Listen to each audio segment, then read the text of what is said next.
Strategy, strategy, and my own design. Shaking off the scripts they wrote in my mind. ADHD rhythm in my stride. Energy budget holding me aligned. Welcome to ADHD Energy Strategy. I'm your host, Mo Holloman, fresh out of the shower. I completely forgot to record this introduction for the podcast you're about to hear before I did the shower, but the autism in me was like, you need to get this makeup off your face now. And the ADHD part of me was like, oh yeah, let's go. And then I forgot to record this part of the session that I just had with Ayce. So amazing. If you're new here, this is Long Game Energy Strategy for ADHD adults. We are here to understand what costs us, what credits us, and how to build margin. And we do it in the way of ADHD energy budgeting. My mission really is to help create more and more people who are deeper connected, experts in their own energy. And today, this conversation with Ayce is going to help open up a lot of it, a lot of what credits you in life and a lot of what costs you. And we don't specifically name it, but you'll hear it. And so as you're listening today, you'll notice the places that do exactly that. And that's exactly how you build margin in your life so that you can enjoy your experience here, which is a big conversation that we talk about. Ayce is such a great friend of mine. We met each other just within the last year and vibed hard fast, at least on my end. Just immediately was like, I'm just really a huge fan of this person right away. Immediately. I met Mark as well right around the same time. They are both the hosts of Wholly Unapologetic, which I will absolutely link below. Ayce is just so you know, background, insanely impressive, and you need to know, a somatic sexologist and trans mask powerhouse who's really redefining what embodied leadership looks like. And Ayce is known for blending strategy and spirituality and kink, and really just is such this beautiful guide in transmuting pain into pleasure. You'll hear Ayce talk a lot today about pleasure and following your pleasure and your truth and to embody. You'll also hear today how Ayce was once a high-level corporate executive and now leads a movement in radical self-devotion, which you'll feel, in erotic liberation and full spectrum congruence through the House of Kyp. And this is a space where transformation is not just talked about, but honestly lived. And that you can find at aycekyptyn.com, AYCEKYPTYN.com. So definitely check out the House of Kyp. Ayce is a living transmission of what becomes possible when devotion replaces doubt and embodiment becomes your edge. It's very exciting. Off the stage, just so you know, and in everyday life, he's the embodiment of grounded masculine, joy, and often found behind the wheel of a Jeep. And you'll see I mentioned this several times on the podcast about his new website and just really cool branding photos, which if you're a person who has ever had a desire for communicating who you are to the world, when you do branding shoots, especially if you're an entrepreneur, it's really fun to feel like who you are is clearly being shown, And so I just think you'll see that. You'll see Ayce behind the wheel of a Jeep and chasing mountain trails and listening to music and just really fully alive, a person who's really fully alive. And it feels fun to be in Ayce's presence, which you'll get to do here in just a minute. Ayce is trans mask and unapologetically himself and brings warmth and humor and authenticity to every room he enters. And really just reminding us that becoming isn't just about changing who we are, but daring to meet who we've always been. You'll get to hear exactly how Ace does that in this conversation coming up next. I am so excited that you're here. You get to, if you're watching on YouTube, you'll get to see me in my full-blown have to get this makeup off energy. And then also, I was under the lights while I was recording the podcast and I wanted to wear a hat that I just love. I've been having this thing lately where I am feeling weird being seen, but also like I like to, if I'm going to go out, I'm feeling like very in the energy of being silly if I'm going to, you know? Maybe you've experienced that as a neurodivergent person or just a human being ever, you know? But we even talk about that a little bit in the call. So anyway, let's just get to it. I'm so excited that you're here. Make sure you check out Ace at Ace, AYCE_Kyptyn on Instagram, Ayce Kyptyn everywhere else. Everything will be linked. Love you so much. Check out the next episode coming up in 3, 2, 1. Hey, Ace. Oh my God. I love you. I'm so glad you're here. It's so good to be with you again. I love being in your presence. You're such a joy. Oh, I love being in your presence. We were just talking about social media and being silly and things, and so I figured I'd bring people into the conversation. And what I was about to tell you is, so I put out that granny video, and me and my friends, we went and dressed up, and we had this whole event. But it's funny. It feels like when especially in the world today, when the world's really loud, I feel like my rage always gets channeled into the silliest place. Like my version of maybe shaking up the world is to literally go out there and shake up the world in a way that I find to be undeniably fun, like don't Yes. you can't not look, Yes, absolutely. I love that you say that though, because we're in a culture right now where it's so good to counter what we're seeing. Yes. Like I just had a post go viral yesterday and there was all these hate comments and everything in it. It went viral for the wrong reasons. But like there's a piece of me that's like, I'm not going to come at them with hate. Like I'm going to come at them with love and curiosity and fun and laughter and pretend that what they said like doesn't even exist because it really doesn't matter to me because I don't know them, right? Like there's a piece of this. I think we're in a world right now where it's so hard. There's so much hate. There's so much like war and just anger, right? And so like we're countering that in the way that we're living our lives. There's something that's magnetic about that. Like I found that I pull in people that are like completely opposite of me. And it's like, hey, well, if you want to join the party, it's going to be fun over here. And if you want to be the Debbie Downer, well, go do that over there. Yeah. Well, you for sure are a party and you're very much fun to be around. And I completely agree with you. I think this is why I love you and I love being in your presence and also just the work that you put out is because we really do have these options in everything. The energies of all kinds of things are all around us all the time. And we really get to decide, this is why I love volitionary life, the idea of like consciously choosing. So I'm curious, I feel like this is a good time to go into why did you pick this name around your work and how does that manifest? How does that translate?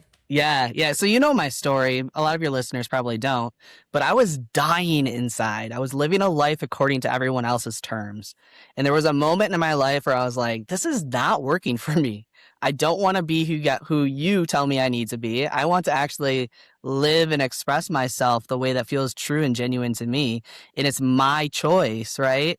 I think a lot of us live our lives and we think, oh, I'm going to be judged or I can't do this because someone is going to say something or think this of me. And it's like, I'm going to be dead in 100 years. Does it really matter? Like, do I really care what Jimmy says about me? No, like I'm going to go out and I'm going to live my life. And so I started this exploration of gender, identity, expression, and orientation. And I kind of did it as like a deep dive for myself because I was dying. I was sad. I was angry. I was depressed. I was frustrated. I had all this anger inside. I didn't know how to deal with it. And I was like, there's got to be another way. Like, I don't have to live in this space of just feeling dead to the world and just numb and just like walking through this world as a zombie, basically, right? And so I made the conscious life choice, like, and that's where volitionary life comes from. It was my own volition, my own choice to do what was right for me in this world and live my life in a way that I feel like I can express myself and enjoy this one life that we've been given. That's so beautiful. I was reading up through your website, of course, the things you do when you're hosting someone. You're like, you know what, I want to make sure I go through and like things maybe pick up. I don't know. Do you mind if we talk a little bit? So I was reading through a little bit about your childhood and then what led you to be in therapy to go, oh my God, I didn't even think about these things as an option. So we're going to be talking about the binary in the community call on Wednesday. So it seems like a fun time, to go Yeah, into. absolutely. Do you want to, can we talk about Yeah, that? let's do it. Let's go there. So I was reading at 4 years old, Hmm. you were already feeling like, I know what's feeling good in my body and what's feeling misaligned. Yep. Can you share with us how Yeah. that started to come to be and what that felt like? Yeah. So I grew up in a Christian Republican household. And so there was a certain way in which I needed to be in this world. And obviously I was assigned female at birth. And so my parents wanted me to live a feminine lifestyle. And it was so hard growing up because I was instantly attracted to the boy things. I wanted to go play outside. I wanted to go hunting. I wanted to play sports. I wanted to hang out with the boys. I had one friend that was a female, right? The rest of them were boys. And so there was this like inner longing within that like knew that there was something that wanted to be expressed and that I felt comfortable in, but my parents were not okay with it. And there's a piece of me that's like, I wonder if I would have been brought up in a different household, if I would have been able to express that, right? And not had to repress it my entire life. But I had to repress that for like 38 years. And the moment I came out to my family, actually, they're like, yeah, we knew. And I'm Really? like, yeah. And I'm like, could you have helped me out? Like, could you have done something a little different here? And I could express myself within my family. Like it was okay for me to go outside and, build forts in the yard and build ramps that I'm jumping my bike off from. And like that was okay at home. It just wasn't okay in the world because we had this specific like picture of what it was right or what was right for me to be and who I needed to be in that moment. And it's wild too, to think about, wow, here you are talking about, repressed for 38 years, identity and how you relate to the world on all levels. Yep. And yet your family knew Yeah. on some level too. Yeah. And for the record, I ask questions. You don't have to answer anything you don't want to. I know you know that, but I just want you to know I'm here to really honor your story. Yeah. Interesting. Do you feel like it was like, I don't know if you've had conversations or do you feel like it was a means of safety or just they also didn't know better or what? Yeah. I think it's actually really complex. I don't think it's just one thing. I think they didn't really see this. They didn't think it was acceptable. They thought it was bad, wrong, broken, and sinful, right? And so there was a piece of this of like, my family was really good at sweeping things under the rug. Like, it doesn't exist. If we just don't pay attention to it, it's fine. Everything's fine, right? Yeah. And the whole reality is eventually something's going to erupt. Eventually something's going to come out. I see this time and time again in families where there's a child that has something that wants to be expressed. And because it's repressed, something goes sideways in their life later on. And had we been able to address it earlier, it probably wouldn't have been this big ordeal. Something major might not have happened. It might have just been a general like progression of, okay, like let's acknowledge that this exists and see what this looks like. And it could have been done in a much healthier way. That's what my hope and desire right now in this world is, to help parents actually realize and recognize and be a safer space for their kids to ask questions, right? There was never a moment in my life where I could have asked my parents, hey, why do I feel the way I do? Or what can I do about the way that I'm feeling? Is there a way that I could live this out and, that would be healthy? I didn't have space to ask questions. And so it felt like I was living in this glass house that had to be perfect. And yet inside I was like, can I just smash a window? Like that's what I wanted. Like as a child, like there's always this tension of like, can I just exist the way that I want to be? And can I like break through what we've created as like this perfect lifestyle that we're supposed to be living. Yeah, one of the things that I was reading about on your website, I love this. You were like, it's like, it's specifically, we were talking on your website about Mhm. somatic sexology, the work that you do. Yep. But something that you said that I think applies to everything, because you're just an aliveness person at the end of the day. I feel like your brand is like, be alive. In all that you do, you say it's like playing one key on the piano when you Yep. have all this full breadth of expression, this full range of keys that you can play. Something that you share within the work that you do is the space to be witnessed. So when I hear you say that about parents, the space for them to be witnessed too, like, how scary is it? I feel like when I think about binary thinking too, which I love that you say, it's not just this or this. It's often there's all kinds of this, and it will land on the spectrum, and Mhm. this kind of energy of having to get it right, and parents having to make these really big choices without having answers that they don't need to have either. Yep. So the idea that you're a person now that is able to help Mhm. people in that space. How does that Yeah. translate for you today? Maybe in the work Yeah. that you do, or even just in the way that you act as a beacon? The way that I live my life, absolutely. It's all about expanding capacity and range. I think what happens is we get fit into this mold. And this is who you're supposed to be. This is how you're supposed to act. These are the emotions that are allowed to be expressed. Anything outside of that is like we're not gonna chart that territory. And I don't know if you know about the window of tolerance. You probably do. Have you heard about that? The psychological, where you have like this natural place where you feel good, you're in a really good space, and then you could be either hyper aroused or hypo aroused depending on the elements that are around you and what's going on in your life. And what I've learned was like I had a very small window of tolerance my entire life because I wasn't given a space to actually explore what does it look like to be really, really happy and express myself, or what does it look like to shut down and to cry and to be Mhm. angry and to throw a fit. And like I didn't have the ability to move in and out of those ranges. And so what I do in my work and what I actually found most helpful for me was to explore what does it look like to allow yourself to have full expression in either direction, hyper or hypoarousal, which is something that I'm drawn to you about because you're so good at it. Like Oh, I that's look so at your kind. social media, right? And you can be wild, you can be loud, you can be out there, and also you can be incredibly present and genuine and just like meeting someone right where they're at. And it's one of those skill sets that I don't think I learned until way too late in life. But I think a lot of us just live numbed out and we're used to just living in this normal space, right? And we don't allow ourselves the ups and downs that naturally happen in life.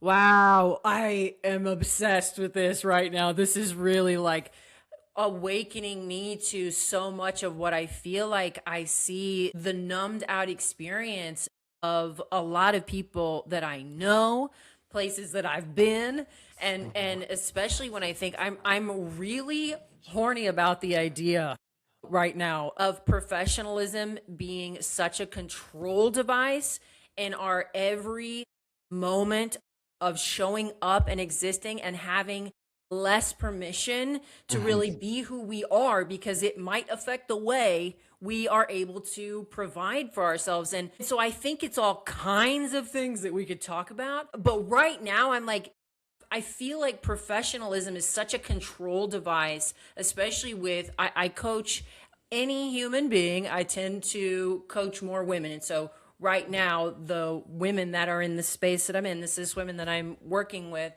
a lot of what I feel like I see for them is this lack of permission to experience that range and to feel like they can play, whether it's clothes or the things that they share online. Or maybe it's even a meme they won't share because they're like, oh my God, if someone knew, Mhm. or support, or ways they don't talk about what matters to them. How do you see it? Yeah, I absolutely see it that way. A lot of people don't have the ability to give themselves the permission, right? Mm. And I think for me, like, it's just realizing, like, I have a permission slip. I'm an adult of voice and Yes. choice. and I can do whatever I think is right for me in this moment. And the other piece of that is getting comfortable with the uncomfortable. And so there are a lot of people out there that hate my social media content, hate that I swear, hate X, Y, and Z about me. And Hmm. I'm okay with that.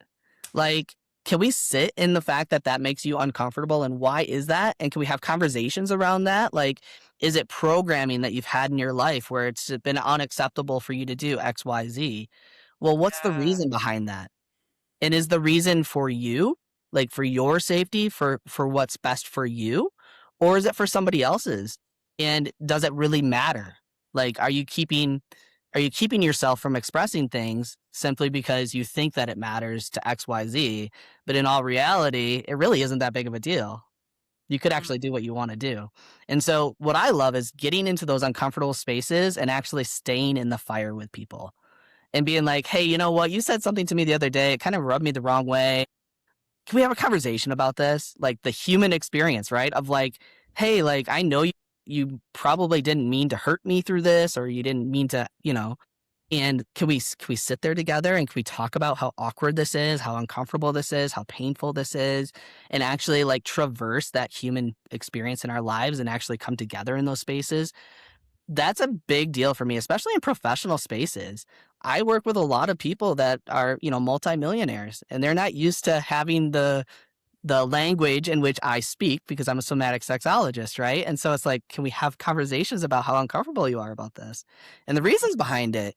And maybe I need to tone it back a little bit to make you feel a little bit more comfortable so you feel safe with me for a moment. And also, maybe can we have a conversation about the realities of why we're here and what we're talking about? Well, this is why I love the kink community, especially, and why I love spaces where people feel open to explore because these conversations very naturally happen. What are Yeah, you comfortable with? Where am I meeting you at today? How can I honor you? What's your limit? You know, what those kinds of things are so normal in a lot of these spaces, and I mhm, feel like when I hear you talk about getting into the traversing of the uncomfortable territory, I find traversing uncomfortable territory. I have never been a person who has skydived in my life. I almost said skydiving, I'm not skydiving. But I find having real conversations to be the most thrilling. Is more a feeling that happens after, mhm. but maybe the better word for it is like blood pumping, like rush of experiences. I just had a conversation with someone the other day. There was a misunderstanding, and I was really worked up. Something with people who have ADHD, sometimes emotional regulation can be really hard, and the Yep. stories I tell can be really loud, Yeah. I had some stories and I was getting really worked up, and this is a person I really care about. And so I reached out to one person to say, "Hey, do you know anything about this?" Okay, this person's who you talk to. So I reached out to this person, and then we had the conversation, and Mhm. and it was so beautiful. This is just a recent example, Yeah. but this conversation is so beautiful, and so many that I have where we're able to come to this space, and really meet each other in exactly what you said. This is what's going on with me. I'm pretty amped up. Can you stay here with me? Can we talk about this? And Yep. and to be met. Now, sometimes we know that's you're not always met with, people who are also like really doing that kind of work too. Yeah. Do you feel like there's a lot of the work that you do where you're teaching people how to do that almost before you go? Absolutely.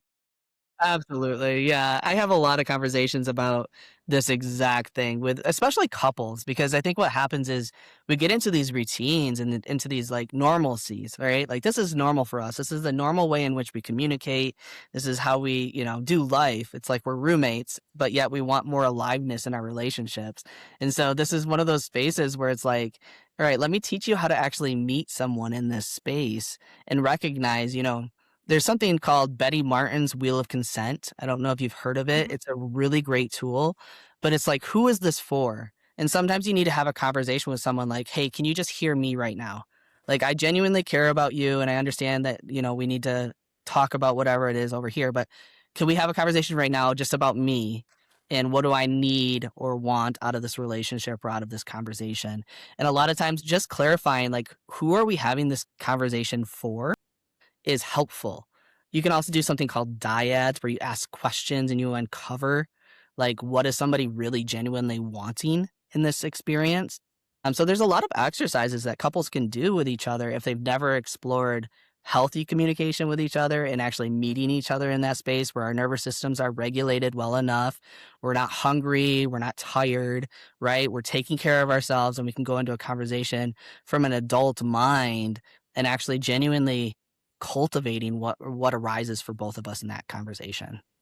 I love that. And it feels like this, you know, it obviously when you learn these things, these skills in communication, it literally just ripple effects into all facets of your life. So that's why in these spaces that you lead, being so intimate and giving people that space to grow and learn. I'm curious, do you feel like the ego and being on the defense is one of the biggest barriers? Now, I don't know what, I've never done your work, but I feel like this seems like one of those things that I've witnessed myself. That's like, okay, what we got to meet this too. It's going to be in the conversation. There might be 4 egos. We might have 5 of us in the room.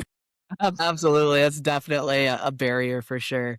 I think a lot of times though, like the couples that I tend to want to work with are the ones that really love each other and really genuinely care and they Yeah. want to figure this out, right? And the people that are further along in the relationship, like breaking off, they're probably not the best for me because I'm not really there. If you're not here to do the work together, I'm not really Yeah. there. But if you actually want to dive in and recognize the other human that you're in relationship with and that you genuinely care about, there's a lot that can be done to bring that aliveness back into the relationship. Yeah, I totally agree. And like we said about just pretty much everything else, it's your desire to meet this other person and to build something really amazing together and grow as a result. So I would love it if you wouldn't mind, would Yeah. you put into your own words, what is it that you do? If we could put it in your words. I help people land into their bodies and experience more pleasure. I think Mm, that's the simplest way to put it. I think a lot of us are walking around numbed out, disassociated, or we're in extreme pain. I had chronic pain. I was paralyzed for a while. So, like, I understand that piece of it as well. mhm. And so I just help people land into their bodies and find out what's right for them and then experience more pleasure. And so I give them the tools and resources to either find that in themselves or with a partner or both. That's mostly what I do.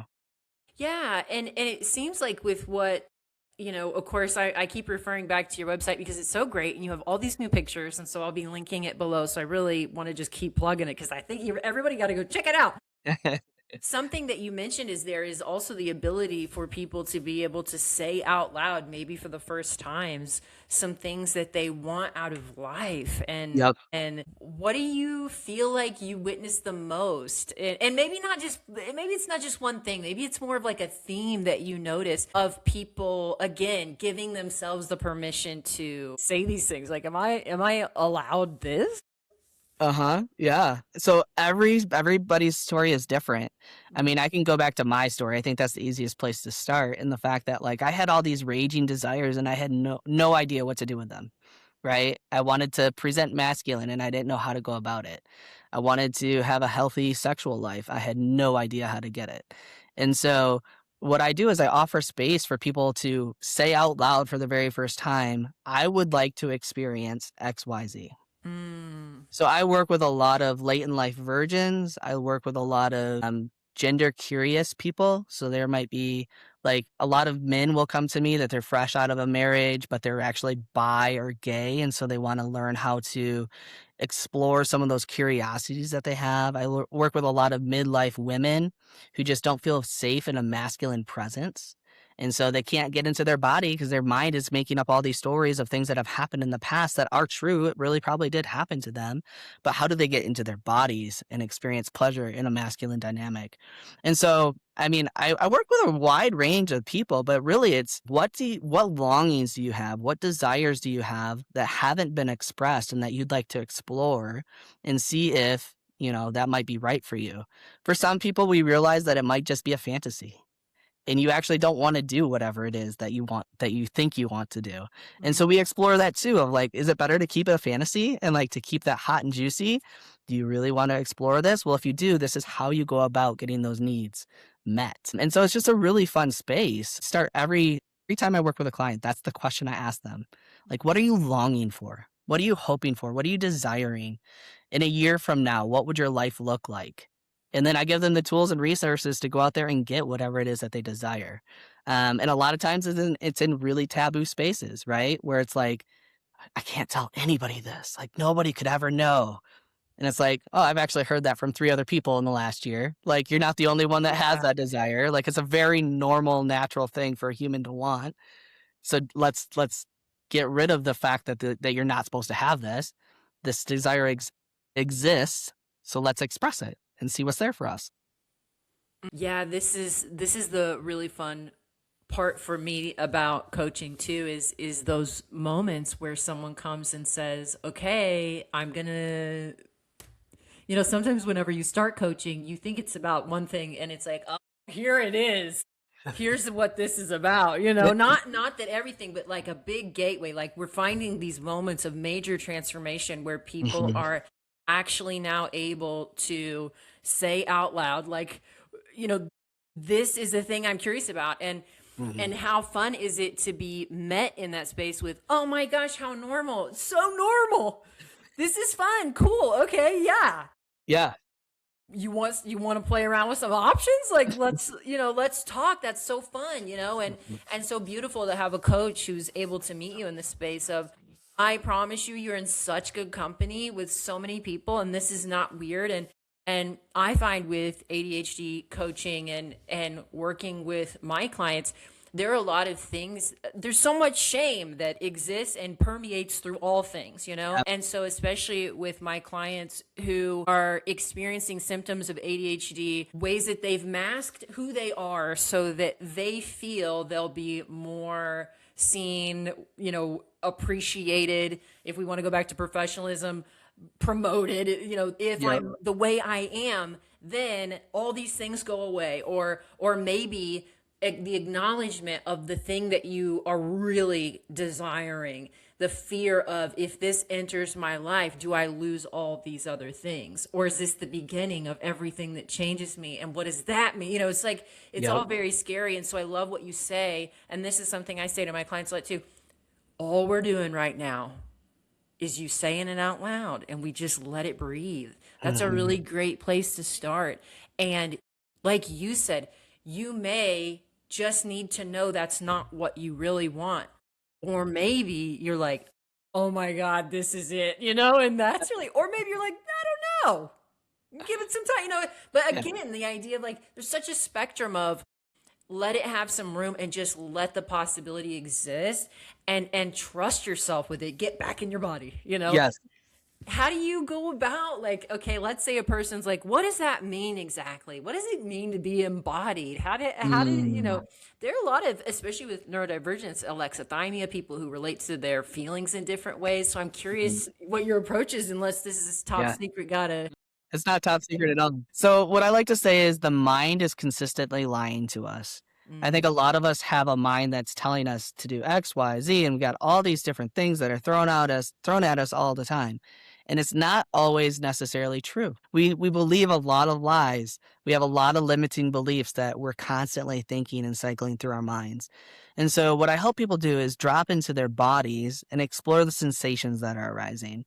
At first, this can be really, really difficult because we're numb and we don't recognize or realize the sensations. So it's really slowing down and being present, right? Take a couple deep breaths and just kind of like do like a general body scan and see if anything comes up. See if anything arises. You might feel like a tingling in your stomach, or your heart is pulsating really fast, or you have goosebumps coming up, right? And so it's starting to recognize and realize and basically awaken to what is in your body. And from there, then we can do a deeper exploration.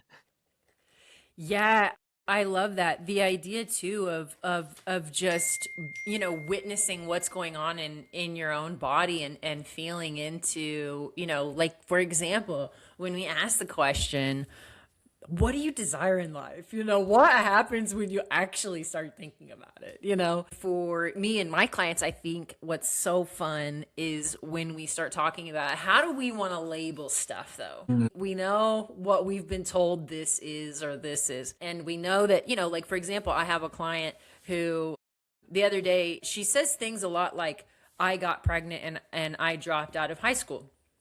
Which, on the surface, you could say, well, that's true because that's what we say a lot, right? Mm-hmm. But I sent her a challenge last week, and it was, what if instead of saying I got pregnant, you say I became a mother very young in life. I took a different path in school. I have a different journey with my education. I have a unique story. Like if I'm a speaker, it's like I became a mother at 18. Whatever. The thing is, it's like you think about, how do I want to tell this story? Am I the champion of my story? Who told me that, because you can hear a lot with people the way they label an experience. And so when I hear you talk about the body and talk about feelings, to me, this is like, ooh, like you said, I'm getting chills, or like all of a sudden I'm nipping really hard about, like the idea of something, like whatever it is, it's like, that's also alive, like, and as silly as it sounds, I love to say the word horny a lot, also because it's a little taboo. Like I get horny about things in life, and it doesn't necessarily mean that I'm like, Turned really, on. yeah, like really, but I am a little like turned on by the idea of possibility. So, I just think it's so beautiful and fun to exist around you as a person who calls forward this in people. When I called you a beacon earlier, you really call forward this in people. And so I'm just so grateful that you do this work. I'm curious. So like if I was a person who was, I'm from the Midwest, so sometimes I think in my mind of a person who maybe I would have gone to church with, you know what I mean? And I grew up in the Methodist church, and things that I feel like maybe are maybe they've never heard someone talk like this before, Of course, if you're listening to this podcast, probably you've heard, but like maybe meeting, I like to meet the versions of myself sometimes. I like to go back and think of her. Like, for example, when I was reading through your website, one of the things that I was reading was when you were talking with your therapist about the way you labeled yourself before as you existed, what your identity was before you were aware that was a possibility for yourself. Yep. How do you come around to that? What was that like for you? So like when you're thinking about allowing yourself, this was a big allowing yourself moment. Yeah. I'm a heretic. I'm Yeah. a hedonist. Yeah. 5 years ago, 10 years ago, I would have been like, that would never be me, right? I would have been so judgmental over the life that I live today. And I think a lot of Christians see that as like, oh, I decided to go down the sinful path, right? Yeah. And a part of my journey was just discovering like that wasn't the lifestyle that I wanted to live. It wasn't authentic to who I am. When I read the Bible, it's like, man, this doesn't align with my lived experience. And that's when I started to make like the critical thinking shift of, you know what, I don't need to believe and have faith in something that I don't understand or know or have lived experience with. But if I look at my life today, I can notice the trajectory that I'm on. And is it in alignment with what I really desire, what I really want in this world, what I really want in my life, the legacy that I want to leave behind, right? If I look at the last 38 years of my life before I made this shift, I would have said, I'm doing the Lord's work. And now I say I'm doing the Lord's work, right? Because like I understand the inner divinity of myself and the greater peace of who I am in this world today. And so I think for a lot of Christians, they're going to look at me and they're going to say that I'm bad, wrong, broken, and sinful. And that's okay. Because I know what's true for me, right? And I know that I was dying inside in the other life that I was living. I wasn't able to fully express who I am. And now I'm going to go out guns a-blazing, right? I'm gonna roll into the grave being like, I did that. I lived to its fullest. And I think that's one of the things that I always wanted. I have this motto, one life, live it. It's been my motto my entire life. Like, I have no idea what's gonna come in the afterlife. But I do know right now, right here, like I'm living my life and I'm enjoying it and I'm living it to its fullest. And I almost feel like that's probably our purpose here. Mm, I find it to be what I'm called to as well. I don't know where I stand on I don't know where I stand on what is God. You know what I mean? I find, I have a really interesting I'm on a journey, man. I mean, I guess I was gonna try to explain it. I don't think I will. But it's my own, and I feel very called always to the idea of following joy and following love, and I know what those feel like, and so when it comes down to when I feel connected to something, I don't know what it is, but it feels very, sometimes I feel like I get channeled downloads, like there's just this life force inside of me and I can't really explain it. I don't know what it means. But as you say, that makes me so happy that you are following your joy as well and helping people find their way to joy and Yeah. through the questions that you ask and the witnessing that you do and just the example of getting to choose a life very consciously that you want to live, I think too, your journey too, especially when you were leading a what was the organization, I guess you don't have to say the name, but it was like a millions of dollar mega organization within the Christian community. I mean, you've really lived the journey from a baby up and what you expected and how you've changed. Yeah. I used to work for a $100 million international Christian organization. And I was so confident back then that I was doing the right thing. And also that I knew like eternity and God, and I had all the answers. And I had all the theological answers, right? Like I have a degree in it. I had all the answers. But the interesting piece in all of this was like the uncovering of like, is this true for me? Do I really believe this to be the best for me in this moment, for my life? And what I realized, and I'm just going to flat out say it, is I think that people who think they have the answers are arrogant as fuck. Yeah. Because really, in all honesty, Agreed. No way. how many, sorry, what's that? I said there's no way they have the answers. There's no way. There's how many major religions out in this world that people are dead set that they know without a doubt that this is the one and only way in which this is the way that we're supposed to live our lives religiously. Well, I'm sorry, if one person's right, that means that all these other people are wrong. And to me, that's just like, let's have a little curiosity around that. Maybe they are right, and maybe I am wrong. And, at the end of time, I might figure that out or might find that out the hard way. But I'm okay with that. I would actually rather be curious about life and ask the questions and critically think and have the hard conversations and be present right here, right now in this life than hope for a heaven that's out there that I may or may not ever experience. That's just the way that I've come about living my life through this process. That is, to me, what really being connected to whatever this is anyway. That really is like, there are times in life that I've performed, I'm being a good girl and I can quote the things and I'm saying my prayers and, all the ways that there's a lot of masking that I've done in my life. And a lot of it was exactly like we were just talking about early on in this conversation. What you are supposed to do that you think you're supposed to do, and you sort of just do these automatic things, and then one day you're like, this is feeling disconnected from me. It's a thing that my body's just automatically doing, and I'm really like almost like you're just like witnessing your life as you're just going through it. Yeah. And so it's beautiful when you're able to go, okay,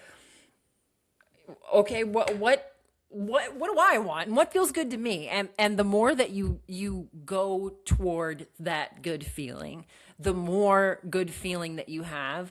And if you want to go with like Esther Hicks and Abraham, the way that it's described is the contrast of this feels good, this is feeling not good.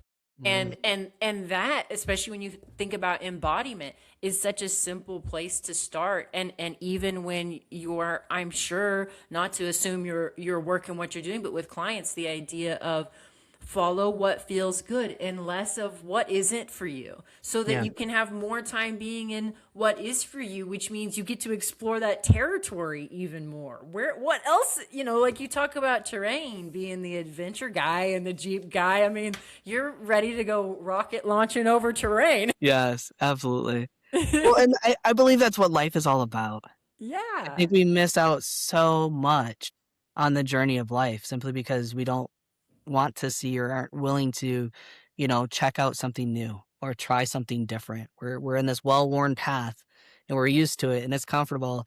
My therapist would say, well, it's the same shit. At least we're used to that, right? We're used to that smell. And so a lot of us just aren't willing to be like, you know what? This cesspool isn't for me anymore. Maybe I'll go find something else and see what that looks like. Yeah.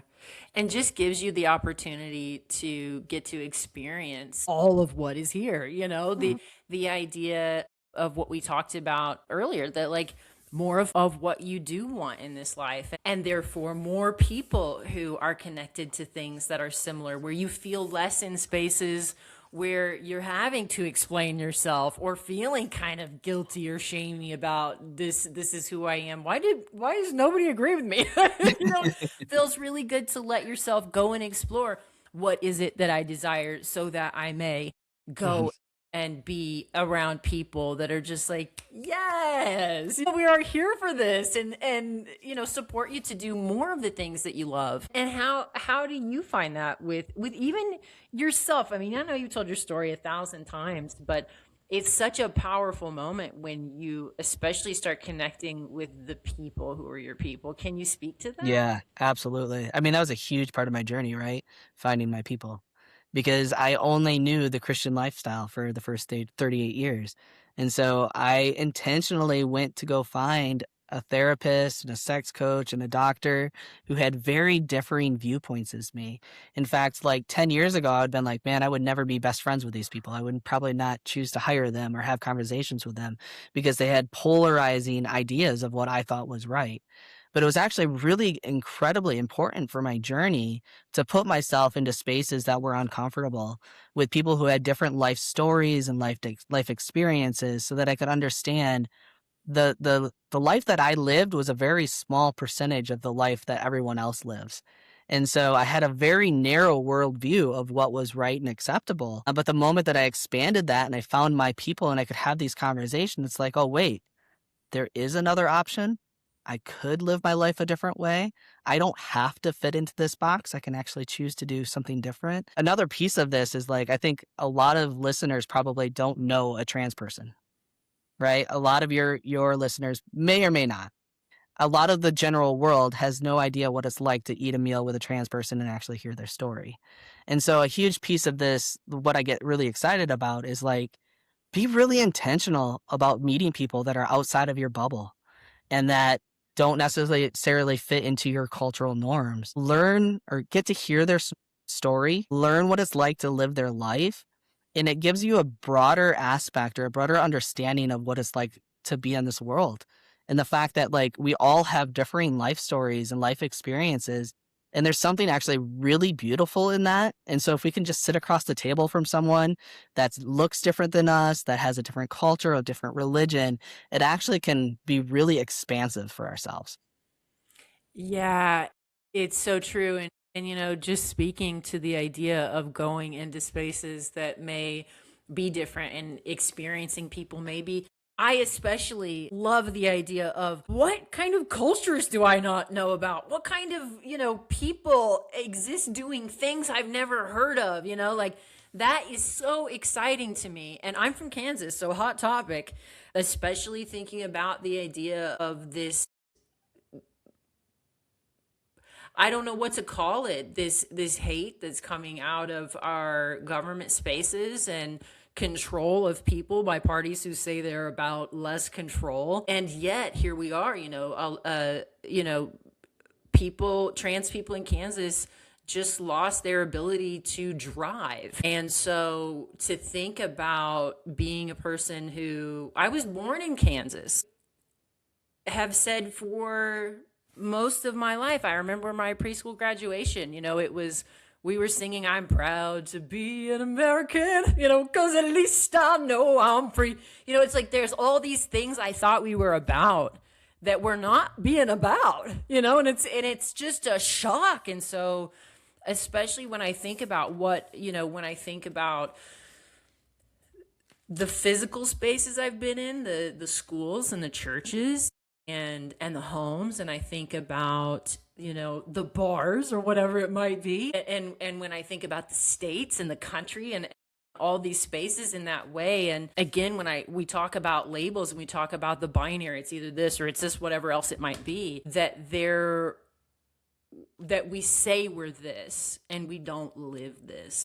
And exactly what you're saying is living the connected experience, the loving experience, the connecting to neighbors and listening to people who are different than you, because it's okay. I don't need you to be like me. It's fine that you don't want to. Like, I don't want to blank, whatever the thing is, but I love that you do.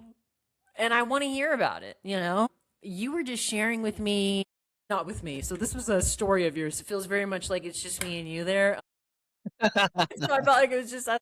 You were just sharing last week about you were sitting at a bar and you were like, this person had no idea I'm a trans man until the very end. Do you want to talk about that at all? I think just love it. I absolutely love it. I mean, I'm fully passing masculine, so nobody ever questions, if I'm trans, or that's never even a thought in their mind. So I can belly up to a bar and I can have a conversation with someone. And my favorite is actually having conversations with Republicans or veterans or people that have a very differing viewpoint than I do currently. And just, I come from that world, so I understand it, and I can totally talk like I'm still in that space, and I can have conversations. And then at the end, just be like, well, did you enjoy your conversation with a trans man? And that what it does is I don't feel like it's a bait and switch. I actually feel like it's them getting to know me, because what I share in those conversations is genuinely me. I'm not lying throughout the conversation, but then they can see like, oh, that was actually a trans person, and I actually had a really great experience with that person. They're not as horrible as the media is telling you I am. And I think that was a huge part of even my coming out journey. Some of my best friends are veterans. They're Republicans, they're Christian. And I remember telling one of my best friends, I drove up to his house, got out of my Jeep, and I had just had top surgery. And I was like, bet you never thought you'd have a trans person in your yard. And he's like, fuck no, never thought that, right? But they knew me before. They know the genuine Ayce. And they're like, I love that person. It's not because I'm trans. It's not because of XYZ. It's the character, the integrity, the genuine, this is who I am. And I wish that society could actually put aside the fact that I'm trans. It shouldn't really matter to them what I choose to do with my body. Can you see me as a human, and that I'm actually incredibly loving and caring and compassionate? I actually want to hear your story and help you traverse whatever challenges are going on. Like, I want to be there with you as a fellow human being. And I think if we could actually have that story out there as trans people of like, we're not the terrorists that the government says we are. We're not trying to use Medicaid and, get surgeries paid for because XYZ. Like, we're literally just human beings trying to live our lives. And actually, my trans identity isn't my identity. I'm a human just like you. And so if we can start to, I guess, build a bigger table, that's a huge piece of my journey of like, I want to get to know people. I want to be having meals with people where I'm sharing my story, they're sharing their story. We have a common understanding of the hardships that we've had in life and just meet each other on a human level. That's what's missing right now in our society is it's you have a problem. It's us versus them, right? And it's not recognizing and realizing the humanity that exists between the two of us. Yeah, what a beautiful world it will be when gender is not even a thing that is thought. It's just experiencing people Hmm. and connecting to people Yeah. in a way that is open-hearted and curious, as you say. Curious is one of my favorite words too, because it just leaves all this juicy space for possibility, and Yes. also removes any assumption of, and what's fun about removing assumption is you get to fill in the spaces with the person. It just isn't that fun to be like, I didn't want to take any guesses about anything. I'm really excited to discover you Hmm. together because you want to show me, because I want to see who you are and witness who you are and celebrate who you are, and find what we connect on and get curious around what we don't. So I just think that's really fun, and thank God, or whatever it is, the universe, that there are people who multiple times through my life were able to have conversations with me like you talked about, where we were in that, figuring out what the terrain is so that we can traverse the conversations that can be tricky around maybe being a person who's transphobic. That was something you even shared, that you felt Yep. transphobic at one point. Yep. And or the idea of a person who may not, who I have been as well, is radically different than who you see today. Thank God, I'm on this journey, and so it's really beautiful that I'm just grateful, I guess, for the people who I have sat with who were willing to help me be more curious and go, I never thought about it that way. Wow, that's really cool. Feminism was the thing I was scared about for a really long time, and I was like, I'm not a feminist. I was like very quick to say it because I felt like I wasn't allowed, or we all have thousands of these labels, I'm sure, if we go digging in our past, of things we haven't felt comfortable saying that maybe we could be, if someone was willing to meet us in that space and go, have you thought about this? And it's like, oh, okay, cool. No, I didn't. And you've made everything feel less scary and more possible, you Hmm. know? Yeah. Well, and I think you nailed it right on the head. It's never too late to change, right? We can make a shift, we can pivot. And that's a beautiful part of the human experience too, right? Of like, I used to believe this to be true. I used to say, this is who I am, this is what I stand for, right? And then as I went through life and I experienced things, I shifted, I changed.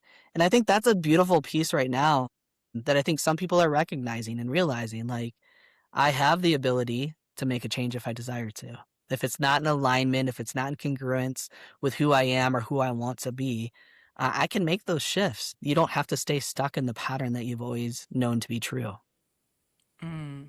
Grateful for that. Grateful for the ability to feel into no longer holding on and defending identities that are just weighing us down, Yeah. and are just being carried around out of practice, Mhm. and the idea of the lightness that it feels when you go and find that joy that's calling you, and release some of the baggage of the things that no longer apply. That feels really good. And also just letting go of the fight. So I love that you say that. Let go of whatever you're gripping onto. I can't remember who it is. It's not Persephone. Anyway, it's the story of, she was basically holding on to the edge of the boat and her fingers were cut off, basically. The idea of like she couldn't hold on to it anymore. It's like a very extreme, a little bit violent example of like, the story happened when there wasn't a death grip anymore on something that isn't serving you, so that your story can begin, whatever that may Mhm. be. And so many of stories involve a death and rebirth, and that can feel violent sometimes, in the way of like, like you talk about terrain. I mean, I guess I'm just taking it to the extreme now, but it's like, it can feel really scary, but the possibility within. Yeah. Yeah, well, gosh, we're here right at an hour, and so I really want to honor your time. Couple things I would love to chat about is your book and maybe your offerings. But before we Yeah. do that, is there any final words you want to say, or share messages, or something maybe we didn't talk about today that you're like, oh gosh, we got to say this? I think the one thing is live your life in pleasure.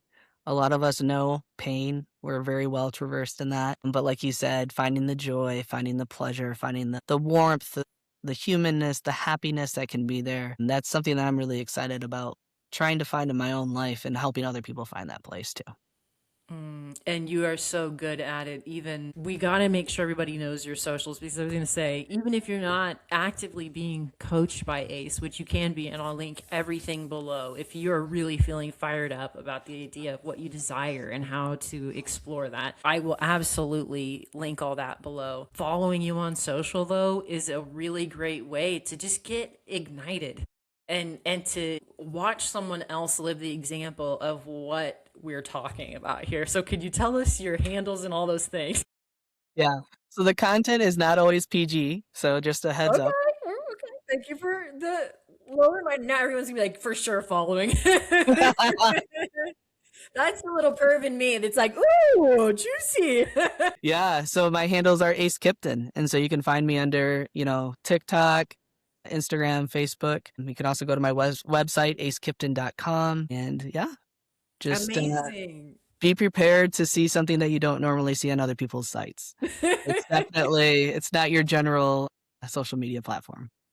Yeah, you'll find out, like we were talking about earlier. You like it, you don't. You want more of it, you don't. But you'll find out, which is fun. It's good to know those things. Do you want to do a little plug about your book? Do you want to share with your book and where to find it? Yeah, so Embracing Your Arrows is on Amazon. Right now it's only on like the Kindle online version. In about 4 to 6 weeks, you can buy a hard copy or soft copy cover of it. The cool thing about this book is there's 20 authors in it. And so it's all about our journey into finding Eros and what does it look like for us.